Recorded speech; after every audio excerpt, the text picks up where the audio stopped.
இன்புற்று வாழ்க. அகத்தியமே ஜெயம். ஆனந்தமே அகத்தியம். ஓம் அகதீசாய நமக.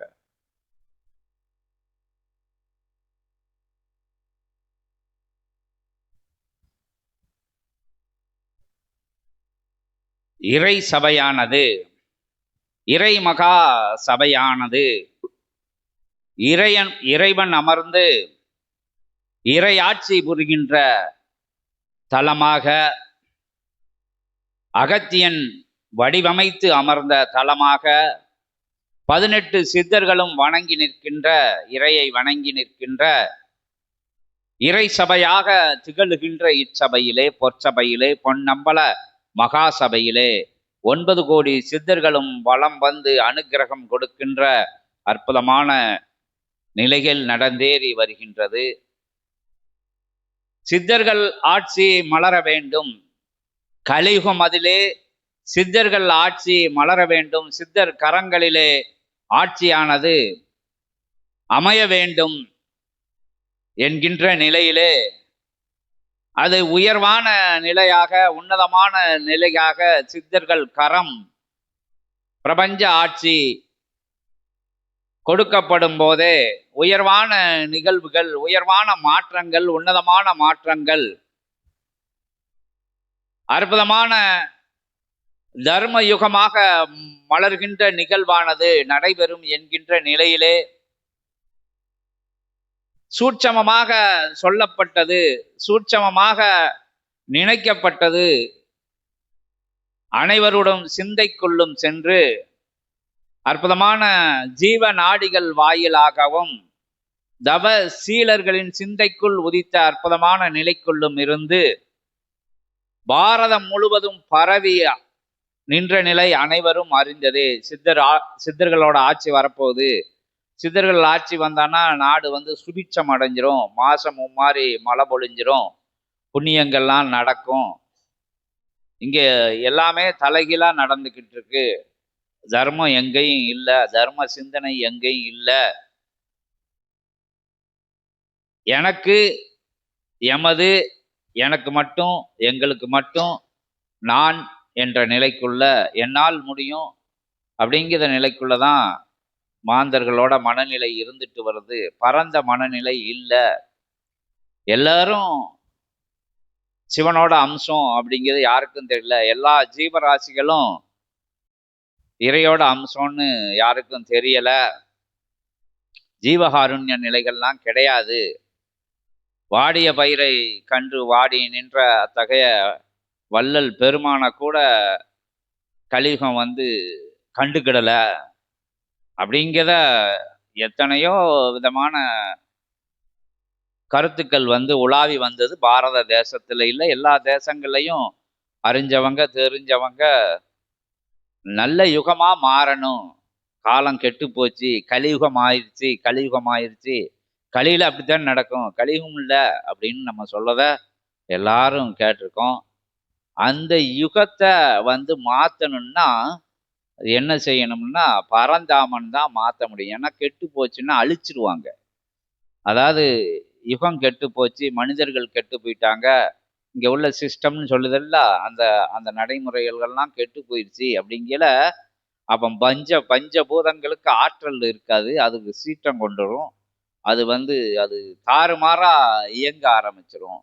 புண்ணிய நிலைகளில் இருக்கும்போது தான் பஞ்சபூதங்கள் இதமா தென்றலா, இதமான சாரல் மலையா, தேவையான மலையா, தேவையான நதிகளா, ஓடைகளா, அற்புதமான நீர்நிலைகளா இருக்கும். அதனால வெப்ப சலனங்கள் இல்லாது, அந்த வேற்று மாற்று நிலைகள்லாம் இல்லாது, பூமி குளிர்ச்சியா, இயல்புலையும் சூட்சமத்திலையும், இயல்புலையும் அதாவது அறிவியல் ரீதியா சொல்லக்கூடிய நிலையிலையும் சரி, சூட்சம நிலையில தேவர்கள் இயங்குறதுக்கு உண்டான, ஏன்னா பஞ்சபூதங்களை தான் நம்ம இறைவனா வணங்கி நிற்கிறோம். நமக்குள்ள ஆற்றல் இங்க மாந்தர்கள், ஜீவராசிகள் எல்லாம், தாவரங்கள் எல்லாம் செய்ய புண்ணிய நிலைகள் நல்ல நிலைகளா, தாவரங்களும் புண்ணியங்கள் செய்து, ஏன்னா அது அதிகமான புண்ணியங்கள் செய்து, அதாவது பஞ்சபூதங்கள் துணையோட அது வளர்ந்து, அது கனியாகி, நல்ல கனியாகி, நல்ல விஷயங்களுக்கு மருந்தா, கசப்பான தாவரங்கள் கூட வினையை தீர்க்கக்கூடிய நிலையில் இயங்கக்கூடிய நிலையில் தான் சிஸ்டம் வந்து அப்படி தான் வடிவமைக்கப்பட்டிருக்கு பிரபஞ்சத்தில். அது எல்லா விஷயங்களையும் நீங்கள் எல்லாரோடைய விஞ்ஞானத்துக்குள்ளேயும் சரி மெஞ்ஞானத்தையும் கலந்து பார்க்கல அதை எல்லாமே ரெண்டு ஒன்று தான் அப்படிங்கிறது தெரியும். ரெண்டும் ஒன்று தான்னா மெஞ்ஞானம் பெருசு, விஞ்ஞானம் வந்து அங்கங்கே கண்ணில் பட்ட விஷயங்களை பார்த்து அதை வந்து உயர்வானதா வந்து நினச்சிக்கிட்டு இருக்கு விஞ்ஞானம். ஆனால் மெஞ்ஞானம் வந்து எல்லாத்தையும் இருக்கிறத தான் விஞ்ஞானம் அங்கே எங்கே பார்க்கறத தான் நம்ம விஞ்ஞானம்னு சொல்லுவோம். அதை கண்டுபிடிச்சிட்டேன், இதை கண்டுபிடிச்சேன், அதை கண்டுபிடிச்சிட்டாங்க, இதை கண்டுபிடிச்சிட்டாங்க, அந்த ஃபார்முலா கண்டுபிடிச்சிட்டான், இந்த ஃபார்முலா கண்டுபிடிச்சான். இது எல்லாமே பிரபஞ்சத்தில் இருக்குது. அதுதான் மெய்யை கண்டுபிடிக்கிறது தான் அதான் விஞ்ஞானம்னு வச்சுருக்காங்க. அதை வந்து அந்த பேர் சொல்ல வந்து அப்படி விஞ்ஞானம் அப்படிங்கிற தொடர் இகலோகத்தில் வழங்கிட்டு வருது. நம்ம வந்து மெஞ்ஞான வழியில் பயணப்படுறவங்க இறையாளர்கள்னு சொல்லுவோம். இறையை பார்க்காதவங்க, பிரபஞ்சத்தை பார்க்காதவங்க எப்படி இயங்குது, என்ன சூட்சமத்தில் இயங்குதுன்னு பார்க்கையில் புண்ணியங்கள் எல்லாம் சேர்ந்து பஞ்சபூதங்களாக இருக்குது. பஞ்சபூதங்கள் வந்து உயர்வான விஷயங்களா இத்தனை சதவிகிதத்தில் புண்ணியங்கள் இருக்கணும்னு ஒரு கணக்கு இருக்குது.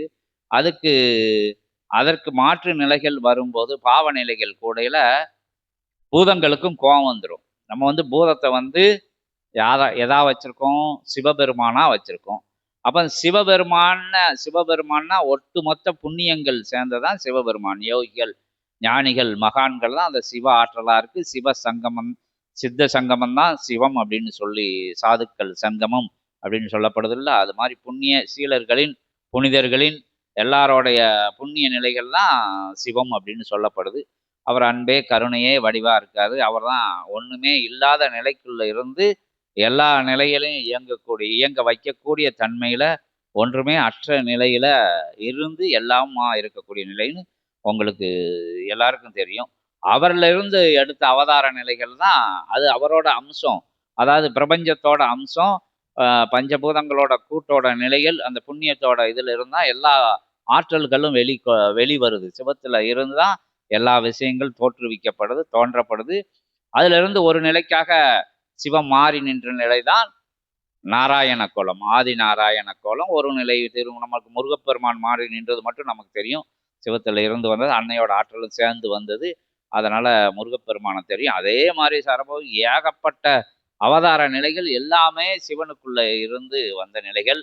அது சிவனோட இச்சைப்படி அப்போ வந்து ஆதி நாராயணன் அவரோட பணியை செய்யணும். அவரோட பணி என்னன்னா உங்களுக்கு தெரியும்.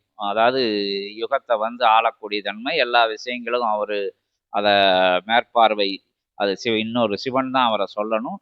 அப்போ வந்து சரியில்லை அப்படிங்கிற அவர் என்ன பண்ணுவாருன்னா அவங்களுக்கு என்ன பண்ணுவாருன்னு தெரியும்.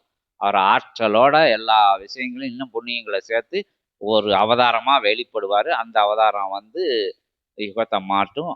முதல்ல அது நிகழதுக்கு என்ன செய்யணும்னா இருக்கக்கூடிய நிலைகளை என்னது சரி பண்ணணும். அதாவது அதை வந்து ஊழிக்காலம் வரும், அலைகள் மூலியமா வரும், எப்படியோ வந்து எல்லா ஜீவராசிகளையும் அழிச்சு பேரலைகள் வந்து எல்லாத்தையும் தரமட்டமா ஆக்கி அதுக்கு பிறகு புதிய உயிர்களை உருவாக்கக்கூடிய நிலை தான் அந்த நிலை. அதுக்கு கல்கி அவதாரம் எடுக்கிறதுக்கு அவர் தயாராகிட்டார். ஏன்னா கலியுகம் வந்து முத்திருச்சு, சரியில்லாமல் இருக்குது அப்படின்னு சொல்லையில் அவர் கல்கி அவதாரம் எடுக்கக்கூடிய ஒரு கட்டாயம் வந்துருச்சு. ஏன்னா சிஸ்டம் அது வந்து சிஸ்டமேட்டிக் நடக்கும் அப்படின்னு சொல்லுவாங்கல்ல. அப்போ வந்து சரியில்லை, எல்லா மரம் தன்னலத்தோடு இருக்காங்க, சுயநலத்தோடு இருக்காங்க, எல்லா விஷயங்களும் ரொம்ப எச்சரிக்கையாக இருக்க வேண்டியிருக்கு. நம்ம சொல்லப்பட்ட மாதிரி தான். அதாவது தாயை கூட பிள்ளை நம்ப முடியல, பிள்ளையை கூட தாய் நம்ப முடியலை.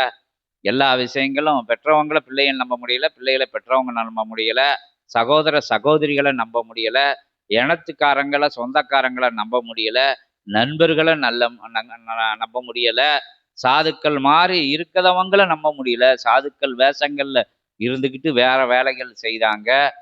துறவி மாதிரி இருக்கிறவங்களை நம்ப முடியவில்லை. எதுவுமே வேண்டாம் வேண்டான்னு சொல்லிட்டு எல்லா இச்சைகளோட இருக்கக்கூடிய அந்த நிலைகள் வந்து ஆன்மீகவாதிகள்னு சொல்லக்கூடிய அவங்ககிட்டையும் இருக்கு.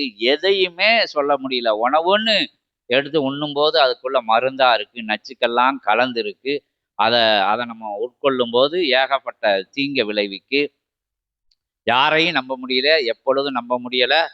நம்ம ஒருத்தன் கஷ்டப்படுதானே உதவி பண்ணையில அவன் தான் கடைசியில் உபத்திரம் பண்ணக்கூடிய முதல் ஆளில், முதல் இடத்துல, வரிசையில் பக்கத்தில் நிற்கிறவன் உதவியை வாங்கினவனா இருக்கான். அப்போ எப்படி கெட்டு போச்சு? பிரபஞ்சம் கெட்டு போச்சு. ஆசான கற்றுக் கொடுத்த ஆசான இல்லாம ஆக்கணும்னு நினைக்கக்கூடிய ஒரு நிலை. இப்போ எப்பவுமே அந்த நிலை தொடர்ந்திருக்கு. ஆசானோட பெரியவன் ஆயிரணும், கத்துக் கொடுத்தவனோட பெரியவன் ஆகணும், கொடுத்தவனோட பெரியவன் ஆயிரணும் அப்படின்னு நிலையில, இறைவனோட பெரியவன் ஆயிரணும் அப்படின்னு நினைக்கக்கூடிய நிலை தான் அந்த அசுர நிலைகள். அது மாதிரி இப்போ இகலோகத்துல இருக்கக்கூடிய நிலைகள்ல வழிகாட்டினவன வேதனைப்பட வைப்பாங்க. கூடயே இருந்தவன குழி விரிச்சு உள்ள போட்டு அமுக்கி மேல உட்காந்துருவாங்க. இப்படி வஞ்சகம், சூழ்ச்சி, போட்டி, பொறாமைகள் எல்லாமே தாண்டவம் ஆடின உடனே, அப்ப அவர் அவர் வேலைய பார்க்கணும். அது பார்க்க தானே மொறை. அப்ப சிஸ்டம் சரியில்லை. அதனால எல்லாத்தையும் திருப்பி அமைக்கணும்னு சொல்லுதோம்ல இப்போ. அது மாதிரி சித்தர்கள் ஆட்சி வந்தா தான் சரியா இருக்கும் அப்படின்னு இறை நினைச்சதான் அது நமக்கு பல பல பல பரிமாணங்கள நமக்கு தெரிஞ்சது. அதாவது எப்படி தெரியும்னா, தவசீலர்கள் அதை உணர்ந்து வெளியில சொன்னாங்க. சித்தர்கள் ஆட்சி வரப்போகுதுன்னு. அவங்க செவிகள்ல சித்தர்கள் உரைச்சது, இறைவன் உரைச்சத கேட்டு, அவங்களுக்குள்ள தோன்றின காட்சிகள் மூலியமா சொன்னது ஒரு நிலை. அதுல இருந்த கசிவுகள், அதிலிருந்து வெளிவந்த விஷயங்கள் எல்லாம் அந்த சித்தர்கள் ஆட்சி வரணும் அப்படின்னு சொல்லி பரவிச்சு. அதுக்கு பிறகு ஜீவநாடி வழியாக சித்தர்கள் பேசி சொன்ன விஷயங்கள் எல்லாம் வெளியே வருது. அது நம்ம அங்க வரல, இங்க வரலன்னு சொல்லுதோம். ரொம்ப விவரம் தெரிஞ்சவங்க, ரொம்ப ஆன்மீகல்ல உயர்நிலையில கொண்டவங்கலாம் ஜீவநாடி சொல்லத பேச்ச கேட்டு நடக்காங்க. அவங்க தான் உயர் ஆன்மீகவாதிகளா இருக்காங்க. ஏன்னா தவத்துல பார்க்கறதோட ஜீவநாடிகள்ல கேட்கறது தெளிவா இருக்கும். தவத்துல காட்சிகள் வரும்னு சொல்லப்பட்ட விஷயங்கள், அந்த பரிபாசை விஷயங்கள் எல்லாம் அவ்வளவு தூரத்துக்கு தவசீலர்கள் கலியுகத்துல கம்மியா இருக்கிறதுனால, சித்தர்கள் ஒரு ஊடகம் வேணும் அப்படின்னு சொல்லி, அது இறை சூட்சமமா அந்த அந்த நூல் வச்சிருக்காங்க. என்ன நூல்? ஜீவநாடிகள்னு சொல்லி உங்களுக்கு தெரியும். கேட்ட விஷயங்களுக்கு பதில் வரும். வினைதூக்கும் சுவடிகள் இருக்கு, அது வேற விஷயம். ஜீவநாடிகள்னா ஆன்மீகத்துல வழிகாட்டுறதுக்கு, இறையோட பேசுறதுக்குன்னு ஒரு நாடி இருக்கு. அதுல உயர் உயர் உயர் நாடிகள்லாம் இருக்கு. நம்மளோட தன்மைக்கு ஏற்ப அந்த நாடிகள் பேசணும். நம்ம எவ்வளவு நல்லவனா இருக்கும், எவ்வளவு புண்ணிய சீலனா இருக்கும், எவ்வளவு புண்ணியங்களை வாங்கி வச்சிருக்கோம், எவ்வளவு நற்சிந்தனையோட இருக்கும், எவ்வளவு நற்கருணையோட இருக்கும், எவ்வளவு அன்பா இருக்கும் பிரபஞ்சத்து மேல, பூமி மேல, பூமியில இருக்கக்கூடிய ஜீவராசிகள் மேல, எதிர்காலத்து மேல, அற்புதமான தர்மத்தின் மேல எவ்வளவு உயர்வான சிந்தனையில இருக்காங்களோ, அவங்களுக்கு ஏற்ப அந்த நாடியும் உயர்வா இறை அவங்களோட சித்தர்கள் அவங்களோட பேசுகின்ற நிகழ்வு நடக்கு. அதன் மூலமாக வெளிவந்த நிகழ்வுகளும் சித்தர்கள் ஆட்சி வரப்போகுதுன்னு சொன்னாங்க. இப்படி எத்தனையோ நிலைகள்ல சொல்லப்பட்ட விஷயங்கள் நடைமுறைக்கு வந்த இடம் அதான் கலியுக தேவ சித்த சபைங்கிற திருநாமத்துல அகத்தியரோட திருவாயால பேர் சொல்லி மலர்ந்து அது வளர்ந்துக்கிட்டே இருக்குன்னு தான் இன்னும் சொல்லுதாங்க. அது உதயமான நிலைதான் கலியுக தேவ சித்த சபைன்னு உதயமாகி அது எத்தனையோ யுகமா இருந்து வச்சிருந்த சூட்சமம் 11,000 யுகமா மறைச்சு வச்சிருந்த விஷயம். ஏன்னா தெரியும்ல சித்தர்களுக்கு எப்போ யுகம் முற்றும், எவன் மாறும், என்ன அவதார நிலைகள்லாம் எடுக்கணும் அப்படிங்கிற நிலையில இங்க உருவாக்கப்பட்ட தலம் தான் கலியுக தேவ சித்த சபைன்னு சூட்சமத்துல. இயல்புல திருநாமம் அகத்திய பெருமான் சொன்னாலும் சூட்சமத்துல உருவாகுது.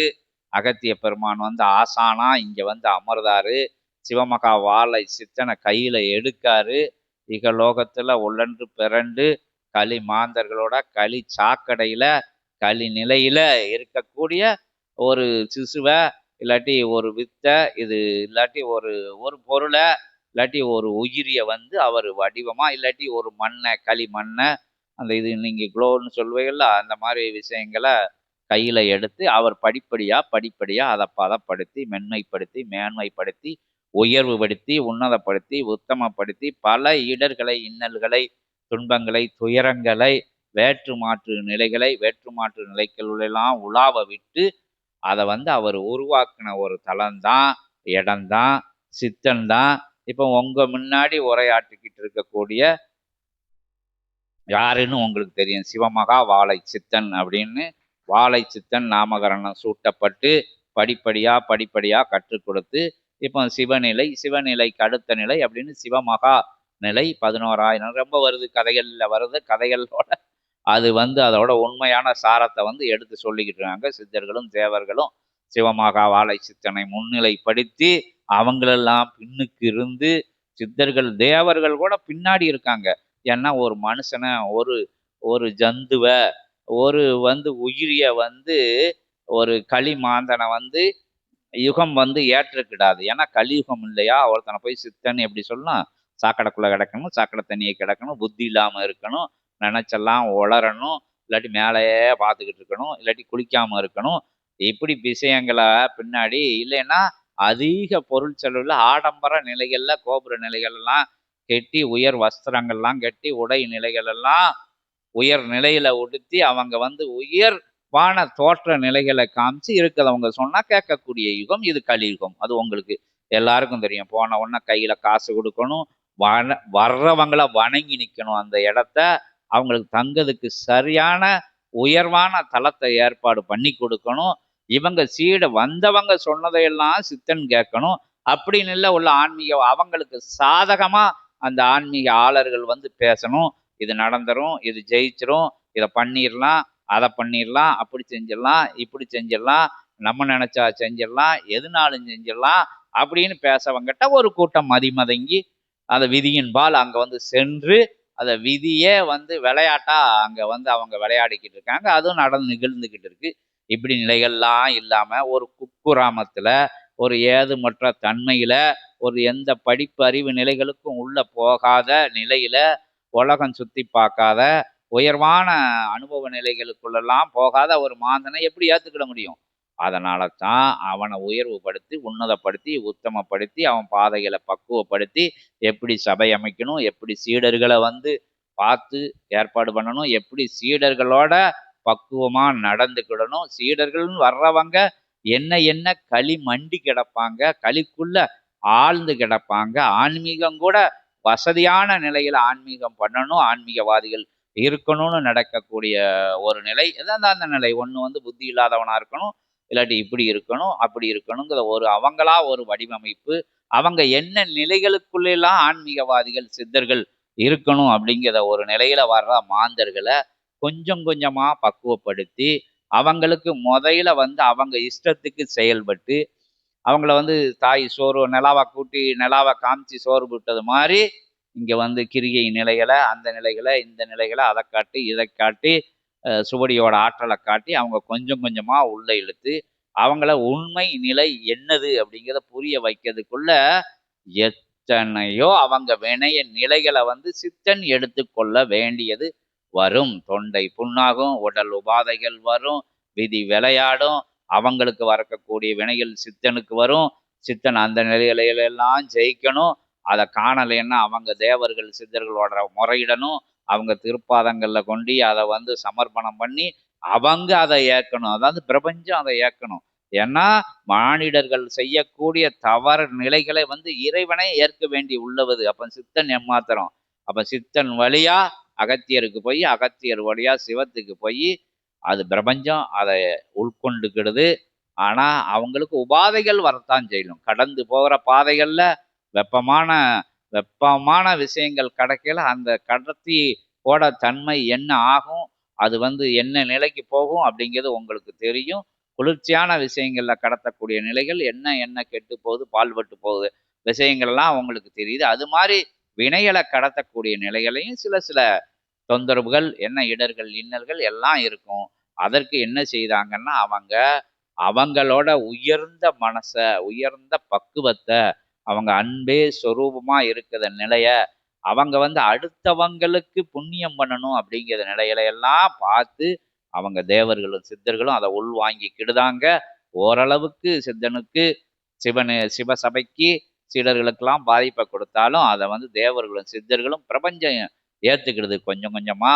இந்த புண்ணிய நிலைகளெல்லாம் அன்னதான நிலைகள், உயர்வான சிந்தனைகள், உயர் உபதேச நிலைகள், உயர் அனுக்கிரக நிலைகளை எல்லாம் கணக்குல எடுத்து இங்க சித்த சபையில என்னன்னா காணா குறைக்கு பற்றாக்குறைன்னு சொல்லக்கூடிய குறைக்கு எங்கிருந்து எடுக்காங்கன்னா 11,000 யுகமா சிவமகா வாழை சித்தன்ன பேராற்றல் மிக்க பெரும் சூட்சமம். அதாவது சிவன் தான் சொல்லுதாங்க, அகத்தியர் பெருமான்னு சொல்லுதாங்க, பரந்தாமன்னு சொல்லுதாங்க, திருமுருக பெருமான்னு சொல்லுதாங்க. ஒட்டுமொத்த கணங்கள் எல்லாம் சேர்ந்த ஒரு நிலையில இருக்கக்கூடிய சிவமகா வாழை சித்தன்கிற அந்த பிரபஞ்ச புண்ணியத்துல இருந்து அந்த புண்ணியங்களை எடுத்து அது சித்தன் மூலியமா வர்றவங்களுக்கு பகிர்ந்து வினை அகற்றக்கூடிய நிகழ்வா ஒரு நிகழ்வு இங்க நடந்துகிட்டு இருக்கு. அதான் இங்க வந்த உடனே இடர்கள் களையுது, இன்னல் களையுது, துன்பம் களையுது, வெற்றி அடையுது. அது நாள்பட்ட விஷயங்கள்லாம் தடைப்பட்டு விஷயங்கள்லாம் சரியாகுது. கோபூஜையில இருந்து அது தொடங்குது. பிரபஞ்ச கோமாதா பூஜையில இருந்து பாப சாப நிலைகளுக்கெல்லாம் விமோசனம் கொடுக்கக்கூடிய நிலையா இந்த சபை இருக்கு. ஏன்னா ஒரு ஜென்மத்துல ஒரு குடும்பத்தை அழைச்சிருக்கலாம், ஒரு பெண்ணை இம்சை பண்ணியிருக்கலாம், ஒரு உயிரிய வந்து ரொம்ப துயரப்படுத்தி அதை வந்து மரண நிலைக்குள்ள தள்ளி வச்சிருக்கலாம், ஒரு ஒரு வாழ முடியாம ஒரு பகுதி மக்களை கெடுத்திருக்கலாம். இப்படி ஏகப்பட்ட விஷயங்கள்ல பாவ நிலைகள் உங்களுக்கு தெரியும். ஏதோ ஒரு நிலைகள்ல சொல்லி வச்சதுனால அது இந்த ஜென்மல வந்து பாதிச்சு இடையா தடையா காரிய வெற்றி இல்லாம இருக்கையில அதை வந்து பிரபஞ்ச சபையில வந்து மண்டியிடும் போது பிரபஞ்ச சபை எதுக்கு அமைக்கப்பட்டதுங்கிற வரலாறை நீங்க தெரியும் போதே கொஞ்சம் வினைகள் உங்களுக்கு கழிக்கப்படுது. புனர்ஜென்ம கோமாதா பூஜைகள்ல வினைகள் கழிக்கப்படுது. அந்த கணபதிக்கு நடக்கக்கூடிய அபிஷேக நிலையில நின்று அபிஷேக நிலையில பார்க்கும்போது வினைகள் கழிக்கப்படுது, புண்ணியங்கள் புகுத்தப்படுது. எதுக்காச்சும் ஒரு காரண காரியங்கள் வேணும்ல, இதை செஞ்சா அதனால இந்த புண்ணியத்தை கொடுத்தோன்னு சித்தர்கள் கணக்கு எழுதணும். அதுக்காக தான் இங்க வந்து வணங்கி நிற்க சொல்லுதாங்க. இங்க வந்து அபிஷேக நிலைகளுக்கு பகிரும்போது அதற்கு சில கைங்கரிய நிலைகள் செய்யும் போது எல்லாம் பூக்கட்டதுல இருந்து எல்லாம் கைங்கரிய நிலைகள் தான். இங்க வந்து முதல்ல இங்க சிவகுரையில வந்து உட்கார்ந்துருக்கதே கைங்கரிய நிலைகள் அப்படின்னு சொல்லி இந்த விஷயங்களை இப்படி போய்கிட்டு இருக்க. அப்ப வந்து யுகத்தை மாத்துறதுன்னா லேசா மாத்த முடியுமா? இப்ப கொஞ்சம் வேகமா சொல்லிடுவோம். ஏன்னா ஒவ்வொரு நாளைக்கு முகப்பு உரை ஆற்ற வேண்டியது இருக்கு, அடிக்கடி சொல்ல வேண்டியது இருக்கு, ஓயாம சொல்ல வேண்டியது, சொல்லிக்கிட்டே இருக்க வேண்டியது இருக்கு. ஏன்னா நினைவுபடுத்திக்கிட்டே இருந்தால்தான் கூட இருக்கிறவங்களுக்கு கூட திருப்பி தட்டி எழுப்ப வேண்டியது இருக்கு. உறங்கிருந்தாங்க, எல்லாரும் உறங்கிருந்தாங்க. ஏன்னா பிரபஞ்சம் உறங்குனா களி சாக்கடைக்குள்ள போய் விழுந்துருவாங்க. தர்ம யுகத்துக்குள்ள தூக்கி வைக்க அவங்க விழ இதே சோழியா இருக்கக்கூடாதுனாலாம் அடிக்கடி முகப்பு உரைகளை வந்து நம்ம சொல்லிக்கிட்டு இருக்க வேண்டியது இருக்கு. அப்ப வந்து இப்போ பிரபஞ்சத்தை மாத்தணும், கலியுகத்தை மாத்தணும்னா லேசுப்பட்ட விஷயங்கள் கிடையாது. அது அவதார நிலை தான். இறை அவதாரமா சிவமகா வாழை சித்தனை சொல்லப்படுது. அதுக்குள்ள அகத்தியர் இருக்காரு, திருமுருகன் இருக்காரு, பரந்தாமன் இருக்காரு. அதான் இப்போ ஒண்ணுன்னா சொல்லிட்டு வராங்களே. அது சூட்சமத்துல உள்ள இருக்காங்க. இயல்புல அப்போ புலித்தோலை கட்டிக்கிட்டு கையில சுலாயத்தை வச்சுக்கிட்டு வேலாயுதத்தை வச்சுக்கிட்டு சிவபெருமான மாதிரி ஆடிக்கிட்டு நெருப்பெல்லாம் கக்கிட்டுலாம் அலைய முடியாது இங்க. என்ன அதே மாதிரி முருகப்பெருமான்னா அப்படி வரணும் இப்படி வரணும் மயில் மேலே ஏறிட்டுலாம் வந்து காமிக்க முடியாது இங்க. அதே மாதிரி அகத்திய பெருமான்னா தாடியை வச்சுக்கிட்டு மேலே வரைக்கும் முடிய வச்சுக்கிட்டு ஜட்டாமுடியோடெல்லாம் வந்து உட்கார்ந்துருக்க முடியாது அப்படின்னு உங்களுக்கு தெரியும். அந்த ஆற்றல்லாம் வந்து அவங்க அனுகிரகங்கள்லாம் வந்து அவங்க ஆசீர்வாதங்கள்லாம் வந்து ஒரு மனுஷனுக்குள்ள வரக்கூடிய நிலை தான் அவதார சூட்சமம்னு சொல்லப்படுது. அப்ப வந்து ஏதாச்சும் செய்யணும்ல, ஏதாச்சும் நடக்கணும்ல. அப்ப இப்படித்தான் நடக்கணும்னா இப்படித்தான் நடக்க முடியும். கலியுகத்தில் இருக்க மனுஷனை தான் கழிவு எடுத்து அவனுக்குள்ளதான் போய் உட்கார முடியும். சித்தகணங்கள் தேவகணங்கள் எல்லாம் அந்த நிலை இன்னும் உயர்நிலையில போக போக எல்லா விஷயங்களும் தெரிஞ்சுக்கிடுவிய. இருந்தாலும் உங்களுக்கு இப்போ இப்படி சொன்னா தான் புரியுங்கிறதுனால சொல்லப்படுது. அவங்க உள்ள இருந்து பணியாற்றுறாங்க. அதான் இந்த சபையில நடக்குது. அப்ப வந்து சரி சிவமகா இயல்புல இயக்கிறதுக்கு ஒரு ஆள் வேணும்ல. சூட்சம ஆற்றல்கள்லாம் இருக்கு. இயல்புல இயக்கிறதுக்கு மாந்தர்களை களி மாந்தர்களோட பழகி செஞ்சு அவங்கள்ட்ட பேசி செஞ்சு ஏதோ ஒரு ஊடகம் வேண்டியது இருக்கு. ஒண்ணு ஓலைச்சுவடி வழியா வந்து பேசி பார்த்தாங்க, கதையாகல. அப்ப வந்து என்ன செய்ய முடியும்? அவங்கள வந்து நேரடியா பேச முடியுமானா ஒரு அவதார சூட்சமா ஒரு மனுஷனை தேர்ந்தெடுத்து அவனுக்குள்ள புண்ணிய நிலைகள் அவன் எப்படி சொன்னபடி கேட்கான், என்ன என்ன அடிச்சா தாங்குதான், எங்கிட்டு இருந்து இழுத்தா வாரான், ஓடி போயிருந்தானா, அங்கிட்டு தூக்கி போட்டு இங்கிட்டு தூக்கி போட்டு அதுல தூக்கி போட்டு இதுல தூக்கி போட்டு அவனை அவமானப்படுத்தி கஷ்டப்படுத்தி அவங்க படுத்தல. ஏன்னா நம்ம செஞ்ச வினைகளுக்கு படுத்துது. படுத்தி அதுக்குள்ள ஒண்டி உட்கார வச்சு இதுக்குள்ள ஒண்டி உட்கார வச்சு மேலே உட்கார வச்சு கீழே உட்கார வச்சு எல்லா விஷயங்களையும் பார்த்து சரி அவன் சொன்ன மாதிரி இவன் எவ்வளவு அடிச்சாலும் தாங்குதான் நல்லவனா இருக்கான் அப்படின்னு சொல்ல கொடுக்கப்பட்ட சபை தான் இந்த கலியுக தேவசித்த சபை. மலர்ந்து இப்ப பிரபஞ்ச சபையா உங்கள்ட்ட இருந்து உரையாற்றிக்கிட்டு இருக்கு. இந்த நிலைகள் இங்கு தொடரும் போது சரி எல்லாம் நல்லவரா இருக்காங்க, இவன் 4 பேரை திரட்டிட்டான், இவங்க சீடர்களும் இவனுக்கு சொன்னபடி கேட்காங்க, இவங்களை வச்சு ஏதாச்சும் நடத்தியலான்னு அவங்க தெரிய போய் அவங்க ஞான திருஷ்டியில பார்ப்பாங்க. இவன் எப்படி ஆட்சி பண்ணுவான், என்ன செய்வான், பின்னாடி பொருட்களை கொடுத்துட்டானா இவன் தலைகீழ ஆடுவானா, கூட வந்து பொம்பளைகளை பழக விட்டானா என்ன செய்வான், ஆம்பளைகளை பழக விட்டா என்ன செய்வான், அதோட பழக விட்டா என்ன செய்வான், இதோட பழக விட்டா என்ன செய்வான்னு எல்லா நிலையும் கொடுத்து கொடுத்து செக் பண்ணி பார்த்து காணா குறைக்கு 17 லோகங்கள்லையும் இருந்து ஆற்றல்களை எல்லாம் வரவழைச்சி தவத்துக்குள்ள விட்டு சலனப்படுத்தி பார்த்து சஞ்சலப்படுத்தி பார்த்து எல்லா விஷயங்களையும் கொடுத்து பார்த்து எல்லா ஆற்றல்களையும் கொடுத்து பார்த்து எல்லா ஆயுதங்களையும் கையில கொடுத்து பார்த்து இறை ஆயுதங்களையும் எல்லா அவதாரங்களையும் கொடுத்து பார்த்து மயங்காத நிலையில எல்லாம் நான் இல்லை எல்லாம் அவர்களே அப்படின்னு சொன்ன நிலைக்காக எல்லாமே அகத்தியம் அப்படின்னு சொன்ன நிலைக்காக அவர்கிட்ட தான் எல்லா விஷயம் கையில வந்ததெல்லாம் அகத்தியரோட திருவடிகளை போய் சமர்ப்பணம் செஞ்ச நிலைக்காகத்தான் இப்படி அறிவனை போட்டு இப்படி வந்து சீடர்களை பக்கத்துல வச்சு அங்க சீடர் இருக்கின்ற சீடர்களை எல்லாம் இங்கிருந்து வழி நடத்தக்கூடிய இங்க நினைச்சதை அவங்க வாயிலிருந்து சொல்லக்கூடிய ஆதி கைலாய சிவசூச்சக்க நூலை தாங்கி நிற்கின்ற நிலைய எல்லா ஒவ்வொரு சீடர்களுக்கும் ஒவ்வொரு முறையில ஒவ்வொரு நூலும் ஒரு நூல் மாதிரி ஒரு நூல் இருக்காது. இங்க இருக்கிற நூல் வேற மாதிரி இருக்கும், பல்லவதேய நூல் ஒரு மாதிரி இருக்கும், அங்க இருக்கிற நூல் ஒரு மாதிரி இருக்கும், இங்க இருக்கிற நூல் ஒரு மாதிரி இருக்கும், சின்ன பிள்ளைய வாயில இருந்த நூல் ஒரு மாதிரி இருக்கும், அன்னையர்கள் வாயிலிருந்து வரத நூல் ஒரு மாதிரி இருக்கும். எத்தனையோ நிலைகள் நூல்கள்ல வந்து கோடான கோடி நிலைகள் வரப்போகுது வருங்காலங்கள்ல. ஒரு நூல் மாதிரி ஒரு சத்தம் மாதிரி ஒரு சத்தம் இல்லை, ஒரு ரேகை மாதிரி ஒரு ரேகை இல்லை. இத்தனை விஷயத்தையும் இங்கிருந்து கையாளப்படுதுன்னா கையாளப்பட போகுதுன்னா இந்த எல்லைக்கு இந்த சித்தனுக்கு இந்த சபைக்கு இந்த உயர் அமைப்புக்கு எவ்வளவு பெரிய ஆற்றலை கொடுத்துருப்பாங்க. ஈரேழு 14 லோகங்கள்லையும் வந்தவங்க இங்கேருந்து அனுகிரகம் வாங்கிட்டு போறாங்க. அது சூட்சமா மறைச்சி வச்சிருக்காங்க சித்தர்கள் தேவர்கள் எல்லாம். அவங்களுக்கு வந்து இங்க வந்து காரிய சித்தி அடைஞ்சிட்டு போறாங்க. 27,000 கோடி லோகம், 14 லோகம் கிடையாது, 27,000 கோடி லோகங்களுக்கு தலைவரா திருமுருகன் உட்கார்ந்து இருக்காரு. அங்க வழி நடத்த ஆட்சி பண்ணக்கூடிய இடமா இந்த இடம் இருக்கு. ஆதாள பாதாள ஆகாயம் எல்லா இடங்களைக்கும் ஆட்சி பண்ணக்கூடிய கையில வச்சுக்கக்கூடிய நிலையா இங்க வந்து செங்கோல் கொடுத்துருக்காங்க. அது என்ன நிலையில கொடுக்காங்க, அன்பனும் ஆயுதமா அதை கொடுத்துருக்காங்க. அன்பை வச்சுதான் இந்த விஷயங்கள். அதான் அன்பே சிவம் நீங்க கேள்விப்பட்டிருப்பீங்க.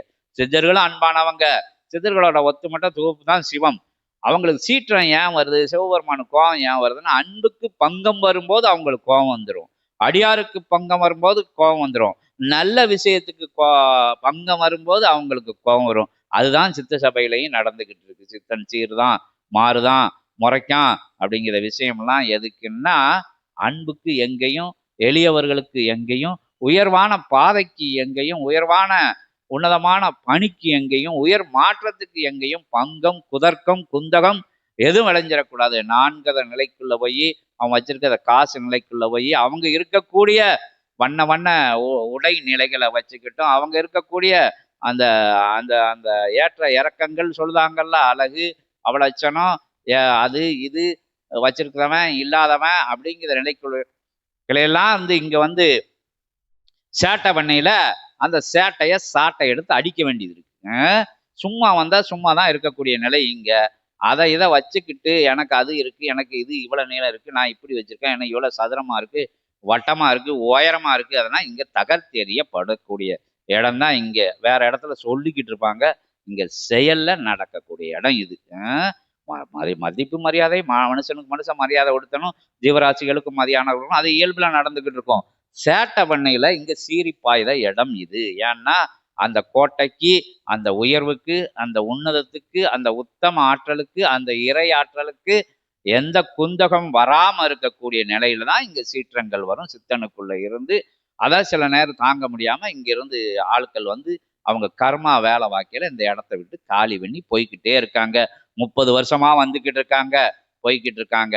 நிலைச்சு நின்னவங்க நிலைச்சு நின்றுக்கிட்டு இருக்காங்க, தள்ளி இருந்து வளர்ந்துக்கிட்டு இருக்காங்க, பார்த்து இருந்து வளர்ந்துக்கிட்டு இருக்காங்க, உரைய கேட்டு இருந்து வளர்ந்துக்கிட்டு இருக்காங்க, ஊடக வாயிலாக வளர்ந்துக்கிட்டு இருக்காங்க சீடர்கள். என்ன இங்க வந்து உட்கார்ந்தவங்க மட்டும் சீடர்கள் கிடையாது, உங்க கண்களுக்கு தெரிஞ்சவங்க மட்டும் சீடர்கள் கிடையாது, கிளைச்சபையில உள்ளவங்க மட்டும் சீடர்கள் கிடையாது, இல்சபையாளர்கள் மட்டும் சீடர்கள் கிடையாது. 27,000 கோடி லோகங்கள்ல சீடர்கள் இருக்காங்க. சிவசபைக்கு, சித்த சபைக்கு, உயர் சபைக்கு. இப்படி வடிவமைக்கப்பட்ட நிலையினால அப்ப வந்து அகத்தியர் வடிவமைக்க சிவபெருமான் வந்து உட்கார்ந்துட்டாரு. சிவ கைலாய பணியை மாத்திட்டாரு, இடம் பெயர்த்திட்டாரு. பிரதானமா வந்து இப்போ ஒரு ஒரு ஹெட் ஆஃபீஸ் வந்து பிரான்ச் ஆஃபீஸ்ல இருந்து பிரான்ச் ஆஃபீஸ் ஹெட் ஆஃபீஸாருன்னு நீங்க கேள்விப்பட்டிருப்பீங்க. எத்தனையோ ஆட்சியாளர்கள் வந்து எல்லையை மாத்தி ஆட்சி பண்ணியிருக்காங்க. ஏன்னா எங்க உட்கார்ந்து ஆட்சி பண்ணா சரியா இருக்கும், எது மைய பகுதியா இருக்கும், எங்க வந்து வளமை இருக்கு, செழுமை இருக்கு, அதை செலுத்தக்கூடிய நிலைகள் எந்த இடங்கள்ல இருக்கு. இப்போ வந்து ஆயுத நிலைகளை எல்லாம் அமைக்காங்கல்ல, இந்த இடத்துல இருந்து அது வேற்று மாற்று நிலையில் இருந்தாலும் பேசுவோம். ஆயுதங்கள் இந்த எல்லையில இருந்து ஏவையில இந்த இலக்கை போய் எளிமையா தாக்கிரும் அப்படின்னு ஒரு ஒரு வடிவமைப்பு போடுறாங்கல்ல, அது மாதிரி. அப்போ கலியுகத்தை மாத்தன்னா கலியுகத்துக்குள்ள இருந்துதான் மாத்தணும், அங்கதான் கைலாயத்தை இடம் மாத்தணும்னு கைலாயத்தை கலியுகத்துக்குள்ள கொண்டாந்து வச்சுட்டாரு அகத்திய பெருமானு. அப்பன் சிவபெருமான் வந்து உட்கார்ந்தான் ஆகணும், உட்கார்ந்துட்டாரு. எங்க உட்கார, எவ்வளவு நேரம் இதுக்குள்ள சிவலிங்கத்துக்குள்ளேயே உட்கார்ந்துக்கிட்டு இருப்பாரு. அவருக்கும் வெறுப்பு திட்டிரும்ல, சித்தனுக்குள்ள வந்து உட்கார்ந்த நிலை. சிவபெருமான் உட்கார்ந்தன்னா பிறகு என்னாலும் முக்கத்து முக்கோடி தேவர்கள் எல்லாரும் வந்து உட்கார்ந்த நிலை. உட்கார்ந்துக்கிட்டு சும்மா இருக்க முடியுமா? சும்மா இருக்க முடியாது. சிவம் எப்படி சும்மா இருந்தா இருப்பாரு? சும்மா இருக்கிற இடத்துல இருந்தா எல்லா வேலையும் ஆரம்பிக்கீங்கல. அப்ப வந்து அவரை மாறி சிவன்களை உருவாக்க வேண்டும். அவர் பணி அதுதான். அந்த பணியை தான் இப்ப சிவசபை பண்ணிக்கிட்டு இருக்கு. வர்றவங்களை எல்லாம் வந்து உயர்வானவங்களாக்கி, உன்னதமானவங்களாக்கி, உத்தமமானவங்களாக்கி, சத்திய சீலர்களாக்கி, இறையாளர்களாக்கி, அவனை சித்தனாக்கி சிவனாக்கக்கூடிய பணியை வந்து சித்தன் மூலமா அகத்திய பெருமானு, சிவபெருமானு, முக்கத்து முக்கோடி தேவர்கள், 9 கோடி சித்தர்களும் ஒன்னு போல வந்து செயல்படுதாங்க. சித்தர்களை பத்தி உங்களுக்கு தெரியும், யார் பேச்சையும் கேட்க மாட்டாங்க, சிவபெருமான் பேச்சை மட்டும்தான் கேட்பாங்க. அவங்க ஒவ்வொரு ஆளுக்களும் ஒவ்வொரு மாதிரி போய்கிட்டு இருப்பாங்க. ஆனா எல்லாருக்கும் தலைவர் அகத்திய பெருமான். அவரே வந்து உட்கார்ந்ததுனால சித்தர்கள் படையெல்லாம் இங்க உட்கார்ந்து இங்க சித்தர்கள் ஆட்சி தொடர்ந்த உடனே அப்ப ஆட்சியை யாரு கொடுக்க? ஆதி சித்தன் சிவபெருமானு. அவர்கிட்ட இருந்து உதயமானால் அவர் புத்திரன் முருகப்பெருமானு. அப்ப மன்னனா வந்து அவர் தான் தேவர்கள் படையோட சேனாதிபதி. அவர்கிட்டயே கலியுகத்தை வந்து இந்த மாற்றக்கூடிய மன்னனா அவரை உட்கார வச்சிருவானு அவருக்கு முடிசூடி உட்கார வச்சிருக்காங்க இங்க. அவர் வந்து எப்படி உட்கார்ந்துருக்காருன்னா 27,000 கோடி லோகங்களுக்கு அவர் அதிபதி. அந்த ஆற்றலோட அறுபடைன்னு சொல்லக்கூடிய அறுபடை மருதமலையும் ஒன்னா இணைச்சு ஒரே படையா உட்கார்ந்து இங்கிருந்து போயிட்டு வர்ற நிலையில, இத்தனை லோகங்களுக்கு இங்கிருந்து போயிட்டு வர்ற நிலையில இங்க அமர்ந்த தலமா ஆகுது. இப்படி சரி ரைட்டு, இவர் முருகப்பெருமான மன்னனா போச்சு. அப்ப வந்து கல்கி எடுக்கக்கூடாது, இடையில விட்டு போச்சு. கல்கி எடுக்கக்கூடாதுன்ன உடனே அவர் வந்து என்னப்பா இப்படி வரைய, கல்கி எடுத்தா தானே எல்லாத்தையும் யுகத்தை மாற்ற முடியும், நீங்க அன்னைக்கு வந்து கல்கி அவதாரம் எடுக்கலைன்னா நாசமா போயிரும்ல, என்ன செய்ய முடியும், எப்படி சிஸ்டம் இயங்காதுன்ன உடனே இல்ல இப்படி மனுஷனுக்குள்ள போய் மாத்திருவோம், ஜீவராசிகளுக்குள்ள போய் மாட்டிடுவோம், சிஸ்டத்தை வந்து மாத்தி அமைச்சிருவோம் அப்படின்னு சித்தர்கள் வந்து அவர்கிட்ட மண்டிட்டு நிக்கையில சிவபெருமானே போய் சொல்லையில அது சிவமகா வாழை சித்தனா தான் சொல்லுதாங்க. அகத்தியர் சூடு முன்னிறுத்தி காமிக்காங்க, இவனை மாதிரி சித்தர்கள் இன்னும் உருவாகணும் எல்லாரும் அப்படின்னு பரந்தாமன்ட்ட சொல்லையில அப்ப அவங்க பார்ப்பாங்கல்ல, அவங்க வந்து பூத கண்ணாடியை வச்சு பார்க்காங்களோ என்ன கண்ணாடியை வச்சு பார்க்காங்களோ, ஞான திருஷ்டிக்குள்ள போய் பார்க்கல. சரி இது சாத்தியம் அப்படின்னு அவருக்கு தெரியல. அவரும் வந்து சரி ஒத்துக்கிட்டு ரைட் அப்ப செஞ்சிடலாம் அப்படின்னு தலைவர்கிட்ட சொல்ல, சிவபெருமான்கிட்ட சொல்ல, அகத்திய பெருமான்கிட்ட சொல்ல, அப்போ அந்த ரைட்டு அப்படின்னு சொல்லிட்டு சரி நான் கல்கி அவதாரம் எடுத்துடல, ஆனா அது எடுக்க அது வந்து எப்படியாச்சும் எங்கேயாச்சும் கொடுக்கணும்லான்னு நீங்களே சித்த சபைக்கே வச்சுக்கோங்கன்னு சொல்லிட்டு சித்த சபையை பார்த்து கல்கி அவதாரத்தை இங்க அனுப்பிச்சு விட்டுறாங்க. அப்போ கல்கி அவதாரம் எடுக்க மாட்டாரு, ஆனா எடுத்தாச்சு. யுகத்தை மாத்தி ஆகணும். அது தண்ணியை விட்டு அழிக்க வேண்டாம், அதை விட்டு அழிக்க வேண்டாம், பூகம்பத்தை விட்டு அழிக்க வேண்டாம், நோய் நொடிகளை எல்லாம் கண்டமானைக்கு விட்டு அழிக்க வேண்டாம். அதை வந்து இப்படி வந்து செய்வோம், உயர்வு படுத்திடுவோம், உன்னதப்படுத்திடுவோம், கேட்காதவனை அழிங்க அப்படின்னு சொல்லிட்டாங்க. திருந்தாதவனை உள்ள வச்சு அமுக்கிருன்னு சொல்லிட்டாங்க. திருந்தா எல்லையெல்லாம் தோஷம் பண்ணிருங்க அப்படின்னு ஒரு நம்பிக்கை. அப்படின்னா தான் பயம் வரும். இல்லாட்டி கல்கி அவதாரம் எடுக்கலைன்னா பயப்பட மாட்டாங்க. கல்கி அவதாரம் எடுத்தாச்சு, சூட்சமத்துல எடுத்தாச்சு. அதான் தர்மயுக பணியை வந்து செஞ்சுக்கிட்டு இருக்கு. அதனால்தான் இறையாளர்களை, இறை அபிமானிகளை, அந்த தர்ம சிந்தனையாளர்களை, தவ சிந்தனையாளர்கள்லாம் உருவாக்கிக்கிட்டு அது சூட்சமத்துல 30 வருடங்களுக்கு முன்னாடி சபை தொடங்கப்பட்டது. அப்பமிருந்தே உருவாக்கப்பட்டு விட்டதுன்னு சொல்லுதாங்க. நல்ல விஷயங்கள் நடக்கப்பட்டு விட்டது. எல்லாம் குழப்பிக்கிட்டு இருக்காங்க. என்ன எல்லா நிலைகளையும் குழப்புதாரு. இவர் கையில் ஆட்சியை கொடுத்த உடனே குட்டையை குழப்பினா தானே மீன் பிடிக்க முடியும்னு சொல்லுவாங்கல்ல. தண்ணி வந்து தெளிவான தண்ணியில இருந்தால் மீனை பிடிக்க முடியாது. அது சும்மா அது ஒரு எடுத்துக்காட்டுக்கு சொல்லிக்கிடும். அப்போ இவங்களை இப்படியே விட்டா வந்து எவன் நல்லவன் கெட்டவனு கண்டுக்கணும், இவனுக்கு கடுமையான கஷ்டத்தை கொடுப்போம், விதிமுறைகளாம் சூழ்நிலையெல்லாம் மாற்றுவோன்னு சொல்லி மாற்றி முன்னாடி இருக்கிற பின்னாடி ஓட்டு, பின்னாடி இருக்கிற முன்னாடி ஓட்டு, அங்கே இருக்கிறத இங்கே எடுத்து, இங்கே இருக்கிறத அங்கே ஓட்டு குழப்பி எவன் திருந்துதான், எவன் இதுக்கெல்லாம் அசராமல் இருக்கலாம், அவனை தூக்கி தர்ம யுகத்துக்குள்ள ஓடு. இந்த அடிதடி இந்த விஷயங்களுக்கெல்லாம் எவன் இதுக்கெல்லாம் பயந்து போய் துட்டு தான் மெயின், துட்டு காசு பணம் இருந்தால் எல்லாத்தையும் சரி பண்ணிடலாம் அப்படின்னு பணத்துக்கு பின்னாடி எவன் ஓடுதான், பணத்துக்கு பின்னாடி எவன் ஓடுதான், மனுஷனுக்கு பின்னாடி எவன் ஓடுதான் அப்படின்னு ஒவ்வொரு விஷயத்தையும் பார்த்து அதில் எல்லாம் இத்தனை அடி அடித்து இத்தனை அடிக்கும் தாங்கி நிற்கிறவங்கள தர்ம யுகத்துக்குள்ளே போட்டு அவங்க சீடர்களா சிவசபையில் மாதிரி இன்னும் சபைகள் சூட்சம சபைகள் இருக்கு, நல்ல ஆன்மீக போதனையாளர்கள் இருக்காங்க, அறிவுசார் கருத்துக்களை சொல்லுதவங்க உலகம் ஃபுல்லா இருக்காங்க. இந்த நிலைகள்ல இல்லாம எல்லா தேசங்கள்லையும் இருக்காங்க. அவங்களெல்லாம் நல்லவங்க நல்லவங்க பக்கத்துல சேர்ந்தாங்க. அதை பார்த்து இதை பார்த்து கலரை பார்த்து வண்ணத்தை பார்த்து உடைய பார்த்து நிறத்தை பார்த்து ருசியை பார்த்து அதை பார்த்து இதை பார்த்து எல்லாம் போனவெல்லாம் போயிட்டு போட்டுன்ட்டு எதையும் பார்த்து எதையும் பார்க்காம இறையை மட்டும் பார்த்து தர்மத்தை மட்டும் பார்த்து அன்பை மட்டும் பார்த்து கருணையை மட்டும் பார்த்து வளம் வந்தவங்களையெல்லாம் ஒரு பக்கம் ஒதுக்குறாங்க. அது தர்ம யுகம். இதுல எல்லாம் ஒன்றும் தேராத டிக்கெட் எல்லாம் ஒரு ஒரு போய் ஒரு இடத்துல இருக்கும், ஒரே தளத்தெல்லாம் இருக்கும். இவங்க தர்ம யுகத்துக்குள்ள வாழ்ந்துக்கிட்டு இருப்பாங்க, இந்த இதுக்குள்ளேயே இருக்கலாம், இதுக்குள்ள சூட்சமாக நடந்துக்கிட்டு இருக்கும், இங்கேயே கூட சூட்சமாக நடந்துக்கிட்டு இருக்கும். இங்க தர்ம யுகத்துக்குள்ளேயும் உட்கார்ந்துருப்பாங்க, கலியுகத்துக்குள்ளேயும் இங்கே ஆளுக்கு கம்மியாக இருக்குது, அதனால சொல்லக்கூடாது. கூட்டம் கொஞ்சம் அதிகமாக இருந்தால் நம்ம மொத்தத்தில் பிரபஞ்சம் எடுத்துக்கலாம். தர்ம சிவகுறையை சொல்ல வேண்டாம், ஏன்னா இங்கே பூரா தர்ம யுகத்துக்குள்ள தான் எல்லாரும் இங்கே வந்துட்டான்னா யாரும் கலியுகத்தில் உட்காரதுக்கு உண்டான வாய்ப்புகளும் கிடையாது, வசதியும் கிடையாது, வாய்க்காலும் கிடையாது, வழியும் கிடையாது, ஒன்றும் கிடையாது. ஏன்னா இங்கனக்குள்ளே உட்காந்து ஒரு ஆள் வந்து கலியுகத்தில் உட்கார முடியாது. அப்போ இங்கே வந்து தர்ம யுகத்தில் உட்காந்துருக்காங்க, அங்கங்கே இருக்கிறவங்க கலியுகத்தில் உட்காந்துருக்க மாதிரி பிரபஞ்சம் முழுவதும் ஒரு ஊரில் நல்லவன் கெட்டவன் இருக்கான், ஒரு வீட்டில் நல்லவன் கெட்டவன் இருக்கான், ஒரு தாய் தந்தைக்கு பிறந்தவங்கள்ல நல்லவங்க கெட்டவங்க இருக்காங்க, ஒரு இனத்துல நல்லவங்க கெட்டவங்க இருக்காங்க, ஒரு பகுதியான பெரும்பகுதின்னு பெருவட்டம்னு சொல்லக்கூடிய நிலங்கள்ல நல்லவங்க கெட்டவங்க இருக்காங்க, தேசங்கள்ல நல்லவங்க கெட்டவங்க இருக்காங்க. தேசங்களே நல்ல தேசம் கெட்ட தேசம்னு இருக்கு. என்ன அதனால எல்லா விஷயத்துக்குள்ளேயும் கலியும் இருக்கு, தர்ம யுகமும் இருக்கு. இப்ப தர்ம யுகத்தோட எல்லையை விரிவுபடுத்தும் பணி வந்து நடந்துகிட்டு இருக்கு. அது சித்த சபை மூலமாக, சித்தர்கள் மூலமாக, தேவர்கள் மூலமாக, இறைவன் மூலமாக, இறையாளர்கள் மூலமாக. இறையெல்லாம் எங்க மனுஷங்க மேல இருந்தானே செயல்படுத்த முடியும், அங்க செயல்படுத்திக்கிட்டு இருக்காங்க சூட்சமமா இயல்புல வந்து. இப்ப யுகலோகத்துல வந்து இங்க வந்து வந்தா மனுஷங்களுக்குள்ள போய் தான் செயல்படுத்த முடியும். அது மாதிரி நம்மளை மாதிரி ஆளுக்களை வந்து உருவாக்கி நம்ம வந்து சொல்ல சொல்ல கேட்டு யார் யார் அதுக்கு வந்து அடிபணிதாங்களோ அவங்கெல்லாம் மாறிக்கிட்டு இருக்காங்க. அது உயர்வடைஞ்சிருக்கு. இல்லை சாமி, எல்லாம் இருந்தாலும் சரி, இதெல்லாம் எல்லாமே அன்பு இருக்கு, எல்லாம் இருக்கு, கருணை இருக்கு, எல்லாம் இருக்கு. ஆனா அது இல்லைன்னா ஒன்றும் செய்ய முடியாதுன்னா ஒண்ணுமே செய்ய முடியாது அப்படின்னா இங்க வந்து பதில் சொல்ல முடியும். அது கட்டுக்கட்டா வேணும், அது இருந்தா தான். இங்க கையில ஓட்டுக்கணும், காதுல ஓட்டுக்கணும், காணா குறைக்கு புதைச்சி வச்சிருக்கணும், அங்க அதா இருக்கணும் இதா இருக்கணும்னா அது இருந்தா போதும். யாரையும் விலைக்கு வாங்கிறான், என்னத்தையும் விலைக்கு வாங்கினா அதை வச்சுக்கிட்டு விலைக்கு வாங்க முடியாம எத்தனை கூட்டம் முழிச்சுக்கிட்டு இருக்கு, பதுக்கி வச்சிருக்கு, புதகுழியில பதுக்கி வச்சிருக்கு. அங்க வச்சிருக்காங்க, அங்க இங்க வச்சிருக்காங்க, அந்த நாட்டுல வச்சிருக்காங்க, இந்த நாட்டுல வச்சிருக்காங்க. ஆனா மக்கள் மனசை இடம் பிடிக்கணும்னா என்ன வேண்டியது இருக்கு, என்ன வேண்டியது இருக்கு, என்ன வேண்டியது இருக்கு? உண்மை வேண்டியது இருக்கு, தர்மம் வேண்டியது இருக்கு, அன்பு வேண்டியது இருக்கு, கருணை வேண்டியது இருக்கு. எல்லா எல்லா இடங்களையும் தான் சொல்லுதோம்.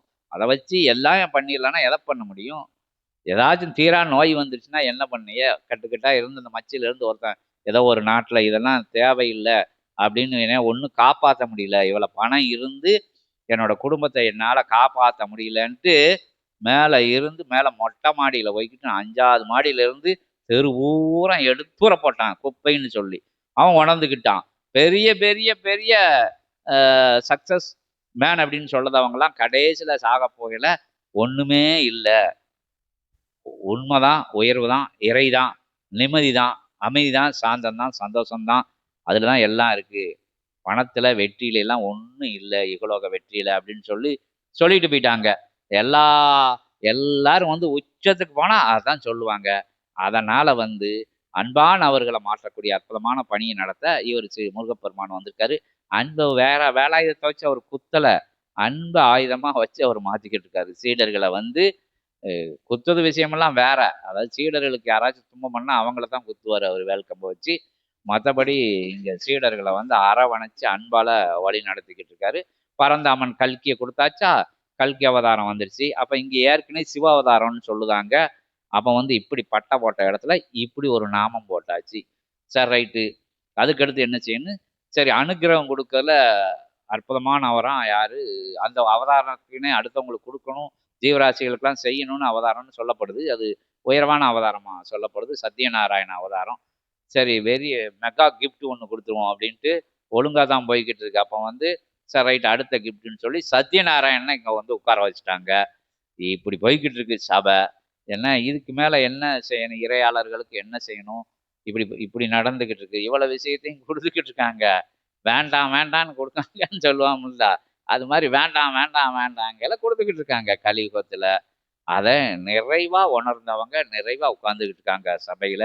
நிறைவான பயணம், நிம்மதியான பயணம், சாந்தமான பயணம், அமைதியான பயணம். அதுக்கு தான் இத்தனை விஷயங்கள் இங்க இருக்கிறதுனால முதல் இடத்துல வை அப்படின்னு சொல்லுவாங்க. முதல்ல வை, முழுவதுமா வச்சிரு அப்படிங்காங்க. அங்கிட்டு போய் இங்கிட்டு போய் அதுல கவனம் செலுத்தி இதுல கவனம் செலுத்தி அங்க போனா நடக்கும், இங்க போனா இது நடக்கும், நீ எங்கேயும் போக வேண்டாம், உனக்குள்ள தான் எல்லாம் இருக்குன்னு திருப்பி திருப்பி மீண்டும் மீண்டும் அதை சொன்னதுதான் சித்தர்கள் சொன்னதுதான் இங்கேயும் சொல்லப்பட்டு வருது. இறை உனக்குள்ள தான் இருக்கு, சந்தோஷம் உனக்குள்ள தான் இருக்கு, அமைதி உனக்குள்ள தான் இருக்கு, அனுக்கிரகங்கள் உனக்குள்ள தான் இருக்கு, ஆசீர்வாதங்களும் உனக்குள்ள தான் இருக்கு, எல்லாம் நீயா இருக்க. ஆனா உனக்கு வேண்டாத விஷயங்களை வெளியே தள்ளி வச்சுது. தேவையான அளவுக்கு வச்சுக்கோ. தேவையான விஷயங்கள் கலியுகத்தை கடக்கணும், யுகலோகத்துல தேவை வரணும், அது வேணும், மனைவி வேணும், பிள்ளைகள் வேணும், எனக்கு சொந்தக்காரங்கள் வேணும், ஊர் வேணும், வீடு வேணும், காரு வேணும், அனைத்தையும் வச்சுக்கோ. ஆனால் அதெல்லாம் நிலையானது இல்லைன்னு தெரிஞ்சு வச்சுக்கோ. உனக்குள்ள உண்மையான பொருள் ஒன்று இருக்கு, உயர்வான பொருள் ஒன்று இருக்கு, ஆற்றல் மிகுந்த பொருள் ஒன்று இருக்கு, அற்புத பொருள் ஒன்று இருக்கு, கிட்டா பொருள் ஒன்று இருக்கு, கிடைக்கா பொருள் இருக்கு. அது எல்லாம் எங்க இருக்கு? உனக்குள்ளதான் இருக்கு. நீ வேற்று மாற்று நிலைகளெல்லாம் வேறெடுத்து வைக்கும்போது, தள்ளி வைக்கும்போது, உணர்ந்து நிற்கும்போது, எல்லாத்துலயும் இருந்து நீ விலகி நிற்கும்போது, நீ இறையா நிற்கிற, நீ தான் இறைவன் அப்படிங்கிற அற்புதமான அற்புதமான விஷயத்த கொஞ்சம் கொஞ்சமா கொஞ்சம் கொஞ்சமா கொஞ்சம் கொஞ்சமா கொஞ்சம் கொஞ்சமா சொல்லிக்கிறது. இந்த ட்ரெஸ் போடுறியா போட்டுக்கோ, இன்ன விஷயங்கள் போடுறியா போட்டுக்கோ, இப்படி இருந்தா இருந்துக்கோ, அதை சாப்பிடுறியா சாப்பிட்டுக்கோ, இதை சாப்பிடுறியா சாப்பிட்டுக்கோ. ஆனா இதெல்லாம் இப்படி அப்படின்னு சொல்லி கொடுக்குற இடம் தான். இதெல்லாம் செய்யாதேன்னு சொல்லல, இதெல்லாம் இப்படி, அதனால இப்படி இருக்கு, இப்படி பார்த்துக்கோ அப்படின்னு சொல்லி இங்க சூட்சமத்திலையும் இயல்புலையும் வந்து சித்தர்கள் சொல்லிக்கிட்டு இருக்காங்க. இந்த விஷயங்கள்லாம் சொல்ல போய்த்தான் அது யார் சொல்லுதாங்க? இறையாளர்கள் சொல்லுதாங்க, சித்தர்கள் சொல்லுதாங்க, தேவர்கள் சொல்லுதாங்க. ஒவ்வொரு வார்த்தைகளையும் ஒவ்வொரு சித்தர் வராருங்கார் அகத்திய பெருமான். ஒரு வார்த்தை சொல்லையில் ஆதி கைலாய சிவசுற்றமுடு இவ்வளவு விஷயம் அதை சொல்ல மறந்து வச்சு இவ்வளவு விஷயங்கள் சொன்னாங்க. எல்லா தெய்வங்கள்ட்டையும் இருக்கக்கூடிய ஆயுதங்கள் எப்ப வேணாலும் வரும். சித்த சபை இப்படி நினைச்சா போதும், அடுத்த நிமிஷம் இங்க வந்துடும், இப்படி நினைச்சா போதும் இங்க வந்துடும். சித்தனுக்கு மட்டும் இல்ல, சீடர்களுக்கும் அந்த வரம் கொடுக்கப்பட்டு இருக்கு. சித்தன் நினைச்சா தான் ஆயுதங்கள் வரும் அப்படின்லாம் கிடையாது. சீடர்கள் நினைக்கையிலையும் வருது. சீடர்களுக்குள்ளேயும் சித்தனுக்கு பரிசா ஆதி கைலாய சிவசூட்சம நூல் கொடுத்துருக்காங்க. அதுல எந்த தேவர்களையும் சித்தர்களையும் மகான்களையும் யோகிகளையும் ஞானிகளையும் ஏன் பல பல பல கோடான கோடி ஆண்டுகளுக்கு முன்னாடி வாழ்ந்த சித்தர்கள் எந்த சரித்திரத்திலையும் இருக்க மாட்டாங்க, எந்த புத்தகத்திலையும் இருக்க மாட்டாங்க, யாரும் அறிஞ்சு மாட்டாங்க, யாரும் தெரிஞ்சிருப்பாங்க. ஒளி ஆண்டுகள்னு சொல்லுவாங்கல்ல, அது மாதிரி யுகங்கடந்த கோடான கோடி யுகத்துல உள்ள தள்ளி தூரத்துல இருக்கிற முனிவர்களை பேராற்றலை கூட இழுத்து கூப்பிட்டு, இழுத்துன்னா அவங்க ஈர்க்கப்பட்டு, என்ன இந்த ஆற்றலால ஈர்க்கப்பட்டு வந்து பேசக்கூடிய நூல் தான் ஆதி கைலாய சிவசூட்சம நூல். அந்த நூலை பெற்றன்னா அது வந்து இன்னும் யாருக்கும் கொடுக்கப்படலாங்க. அந்த நூலை உருவாக்குறதுக்கு இத்தனை யுகம் ஆயிருச்சுங்க. யுக யுகமா புண்ணியங்களா சேர்த்து கோர்வையா வடிவாக்கப்பட்டது. ஒவ்வொரு ஒவ்வொரு ஒவ்வொரு ஒவ்வொரு ஒவ்வொரு அணுவா அதுல புண்ணியங்களை ஃபுல்லா அணுவா ஒவ்வொரு யுகத்தையும் ஒவ்வொரு அணுவா வச்சு உருவாக்கப்பட்ட நூலு. அதோட பிரம்மாண்டத்தை பத்தி சொல்லணும்னா சொல்லிக்கிட்டே போலாம், நமக்கு தெரியாது. கற்பனையில பார்க்கல, அகத்தியர் பெருமான் கொடுத்த ஞானத்துல பார்க்கல அதுக்கு மிஞ்சின ஒரு ஆற்றல் இல்லை. அதை அதை புதையலா கொடுத்துட்டாங்க, அதை வந்து பொக்கிஷமா கொடுத்துட்டாங்க. அதை வந்து ஆயுதமா கொடுத்துட்டாங்க. கலியுகத்தை அதை வச்சு தான் மாற்ற முடியும். இந்த இப்படி பேச போய் தானே தெரியுது. இப்ப வந்து நான் லேசா அதுல இருந்து ஒரு சாரத்தை எடுத்து பேசுறதுக்கே இப்படி இருந்தா, அந்த நூலோட வெளிப்பாடு முழுமையா வெளிப்பட்டா எப்படி இருக்கும்? தெறிச்சு ஓடும். கலியுகம்லாம் துண்ட காணோம், துணிய காணோம்னு ஓடி போய் எட்டி பார்க்கும். அங்கிட்டு போய் இருந்துகிட்டு, இன்னும் வருதா? சத்தம் வருதா? சத்தம் வருதா? சத்தம் வருதா? நின்றுச்சா? நின்றுச்சான்னு இப்ப ஓடிக்கிட்டு இருக்கு. இந்த சத்தத்தை கேட்டு ஆதி கைலாய சிவசூட்சம நூலோட முழக்கத்தை கேட்டு, ஏன்டா ஒரு எல்லையில முழங்குறாங்க, 2 எல்லையில முழங்குனாங்க, 3 எல்லையில முழங்குனாங்க, எல்லா ஊரா முழங்க ஆரம்பிச்சுட்டாங்க. அங்கங்க சிவசூட்சம நூல் தாங்கும் சீடர்கள் பெருகிட்டு வாராங்கன்ட்டு களி வந்து கண்ணு அங்கெல்லாம் ஓடுது. ஒரு நூல் வாங்குற சீடன் ஒரு இடத்துல இருக்குல்ல, அந்த எல்லையே வந்து வெளிச்சமாகுது. அந்த எல்லையே உயர்வடையுது. அந்த வார்த்தையை கேட்கையில முதல்ல அந்த இல்லம் சுபிச்சம் அடையுது. இல்லத்துல இருக்கக்கூடிய வேற்று மாற்று ஆற்றல்கள் ஓடி போகுது. பிறகு அது முடிய கிளைச்சபைன்னு சொல்லக்கூடிய நிலைகள் அது எங்கெங்கெல்லாம் போய் கால் வைக்கும் அந்த நூல், அந்த இடமெல்லாம் புனிதப்படுத்தப்படும் போது இப்படி பரப்பி விட்டாச்சு நூலை. முன்னாடி ஏதோ ஹெலிகாப்டர்ல இருந்து விதை போட்டான்னு சொல்லுவாங்க. ஏதோ ஒரு ஃப்ளைட்ல இருந்து விதைய போட்டு என்னத்தையோ உற்பத்தி பண்ணான்னு சொல்லுவாங்க. அது மாதிரி விதைய பிரபஞ்சம் ஃபுல்லா தூவி விட்டாச்சு. 17, 14 லோகங்கள்லயும் நூல் இருக்கு. இங்க மட்டும் நூல் கிடையாது. எத்தனை தலைமை இடம்னா எல்லா இடத்துக்கும் நூல் போகும்ல. அங்க சூட்சமா அது வேற மாதிரி வேலையை பார்த்துக்கிட்டு இருக்கும். அது அகத்திய பெருமானு விஸ்வாமித்திரர்ட்ட கேட்டா பின்னாடி சொல்லுவாரு. ரொம்ப நுட்பமா சொல்லுவாரு. அது பின்னாடி ஒரு நாளைக்கு நூலை பத்தியே ஒரு பெரிய ஆசி எடுத்துக்கிடுவோம். இப்ப நமக்கு கொடுத்த அந்த நிலைகள்ல இங்கனக்குள்ள என்ன சொல்ல முடியும்? ஊடகத்துக்கு என்ன இப்ப தேவையோ அந்த விஷயங்கள சொல்லிக்கிட்டு இருக்கு. ரொம்ப கொடுத்தா நீ தாங்க மாட்ட அப்படிம்பாங்கல்ல. முழுசும் சொன்னா தாங்க மாட்டாங்க. பிரபஞ்சம் தாங்காது. புண்ணியத்தை அதான் வந்து சூட்சமத்துல இங்க ஒவ்வொன்றும் சொல்லப்பட்டு வருது. இருந்தாலும் தேவையா இருக்கு. இந்த யுகத்துல, இந்த நேரத்துல, இந்த பொழுத, இந்த நடைமுறையில இதெல்லாம் தேவையா இருக்கு. அதனால இது சொல்லப்படுது அப்படின்னு சொல்லி முருகப்பெருமான் வந்து 27,000 கோடி லோகங்களுக்கு அதிபதியா, மன்னனா, அறுபடை வீட்டு தலைவனா, 7வது மருதமலை இணைச்சு ஒருபடை தலைவனா உட்கார்ந்த இடம். பரந்தாமன் வந்து கல்கி அவதாரத்தை கொடுத்த இடம், சத்யநாராயண கோலம் கொண்ட இடம். இங்க வந்து ஆதி கைலாய சிவசூட்ச பிரபஞ்சமே ஆயுதமா கொடுத்து அது அன்பால ஆட்சி செய்யக்கூடிய நிலையில கொடுத்துட்டாங்க.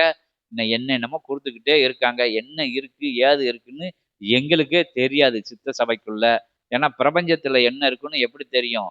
காலப்போக்குல நீங்க உயர்வடையும் போது, நீங்க அறியும் போது, உங்களுக்கு அறிய வரும்போது, உங்களுக்கு உங்களை தெரிய வரும்போது, உங்களுக்கு நீங்க தான் பிரபஞ்சம் அப்படின்னு சொல்றது. அண்டத்தில் உள்ளது விண்டம், பிண்டத்தில் உள்ள அண்டதாம் அப்படின்னு சித்தர்கள் லேசா சொல்லி வச்சு போயிட்டாங்க. யாரும் நினைக்க கூடாது. நீ தான் அது, அதுதான் நீ அப்படிங்கதான் நிலை. நீ மனுஷன் ஆனா இறைவன். இறைவனோட தன்மைய உன்ட மானிட புத்தியெல்லாம் பஞ்ச இந்திரியங்கள்ல நீ நடந்து கொண்ட முறைகள், அதோட சாராம்சத்துல நீ சென்ற நிலைகள், ஏற்ற இறக்கங்கள்ல நீ கற்றுக்கொண்ட விஷயங்கள், பயந்து ஓடி செஞ்ச தவறு நிலைகள், ஆசை நிலைகள், அந்த விஷயங்களுக்குள்ள எல்லாம் வந்து இறை நிலைய உணரப்படாம இருக்கு. அச்ச நிலைகள், இதுக்குள்ள எல்லாம் இறை வந்து மயங்கி கிடக்கு. அது வந்து உறங்கி கிடக்குங்கிறதோட அது மறைக்க வட்டுப்பட கெட்ட குப்பை கூலங்களை போட்டு மறைச்சா என்ன ஆகும்? வைரமே இருந்தாலும் ஜொலிக்கக்கூடிய ரத்தனங்களாவே இருந்தாலும் அதை குப்பையை போட்டு மூடிட்டா என்ன செய்யும்? எடுத்தா தான் தெரியும். சகதிக்குள்ள பூத்து வச்சுட்டா என்ன செய்யும்? எடுத்து கழுவி உயர்வான இடங்கள்ல வச்சா தான் அது ஒளி விடும். ஒளியை வாங்கி ஒளி விடும். அது மாதிரி எல்லாத்தையும் காம, குரோத, லோபம், மதம், ஆச்சரிய நிலைகளை நான் என்ற அகம்பாவ நிலைக்குள்ளேயும் எனக்கு மட்டும்தான், எனக்கு தான் தெரியும், நான் கத்துக்கிட்டேன், படிச்சிட்டேன்னு நிலையினால நம்ம மறைக்கி வைக்கும்போது இறை மறைஞ்சு கிடக்காரு நமக்குள்ள.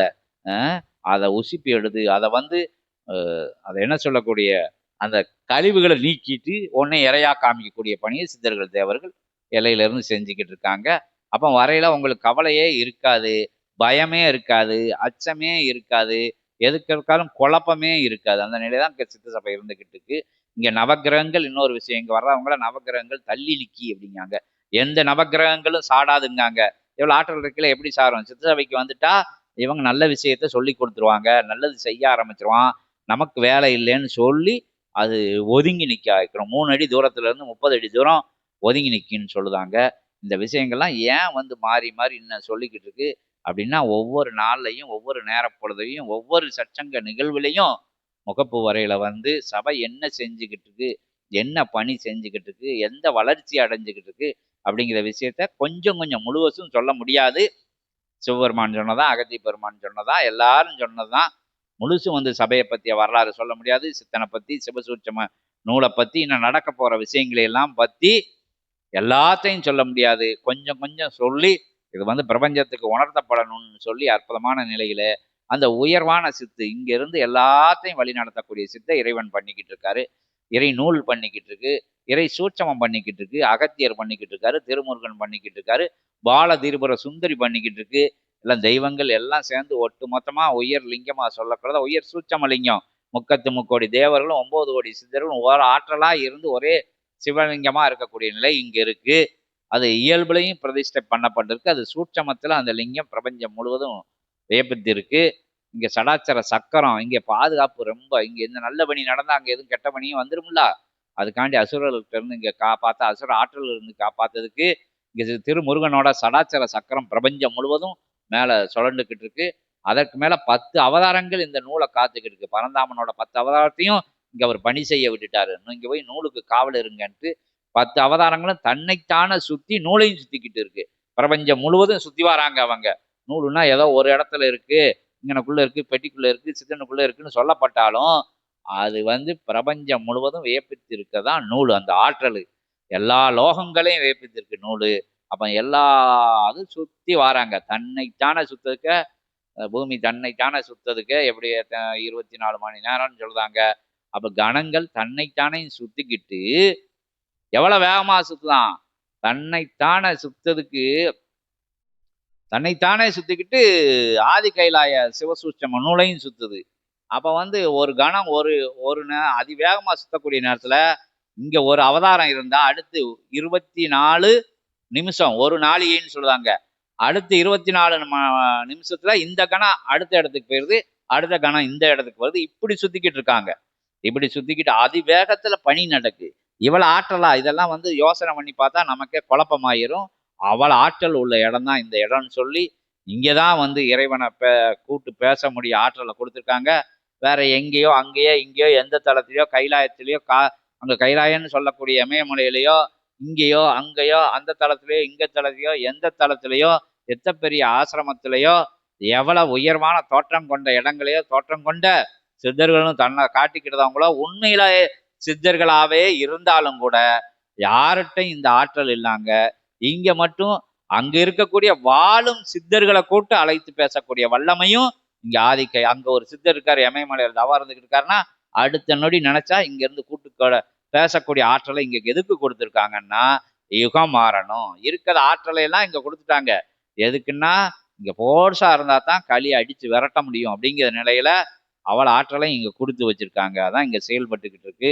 சரி, இன்றைய நாள் பொழுதிலே அற்புதமான நேர பொழுதிலே உயர்வான பூஜையா நடக்கக்கூடிய பரந்தாமனுக்கு நடந்த அற்புதமான அபிஷேக நெய்வேதிக உயர் தவ நிலைகளெல்லாம் கண்டு நாராயண பெருமான் மகிழ்ந்திருக்கிற அற்புதமான தருணம். அதிலே அகத்தியன் என்னும் அற்புதமான பெருமுனியின் 7 கடல் உண்டு 7 உலகம் ஆளுகின்ற எழில் மிகும் சபை கொடுத்து ஏற்றமிகும் நூல் கொடுத்து ஏற்றமாய் உயர் மாற்றமாய் அமர்ந்திருக்கின்ற அகத்தியத்தை ஜெகத்தியத்தை திருவடி வணிந்து திருத்தால் வணிந்து உத்தமனே போற்றி உயர்ந்தவனே போற்றி உயர்த்தி பார்ப்பவனே போற்றி போற்றி போற்றி போற்றி என ஆசானை அப்பனை ஐயனை அகத்தியை அனைத்து மாணவனை வணங்கி போற்றி புகழ்ந்து அவன் திருவடியிலே இருந்து அவனை வணங்கி பரந்தாமனை இணைக்கும் அற்புதமான நிகழ்வு தொடங்குகிறது. ஓம் அகதீசாய நமக.